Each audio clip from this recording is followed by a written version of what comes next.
Philadelphia.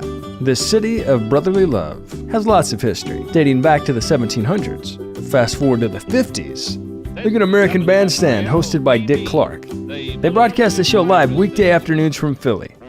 And by 1959, had 20 million viewers. For America's favorite dance party, American Bandstand. That was the year Joseph and Philomena Santucci, a policeman and stay-at-home mom, opened Santucci's Original Square Pizza in Philadelphia's Juniata Park neighborhood. It started small, but with Philomena's unique Italian family recipe, they knew they could grow the business. The recipe is a bit different. Square pies baked on cookie sheets with sauce ladled over the cheese. Joe Jr. says the original pies had no cheese. When cheese was added to the recipe, it ended up below the sauce, which made it unique. Santucci's built a reputation of success, built on quality food, as well as commitment to family and community, sponsoring teams, helping charities, making a difference.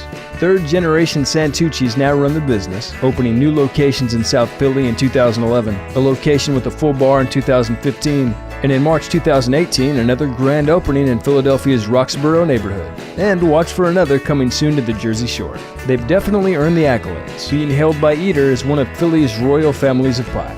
Competition's in our blood, and we're still motivated to grow the brand. Part of this growth includes their newest venture, selling Philomena's homemade tomato basil sauce by the jar. In a city that takes its food seriously, we think Joseph and Philomena would love that the family-run business has stood the test of time. Santucci's Original Square Pizza in Philadelphia's Juniata Park neighborhood. Welcome to the Hall of Fame.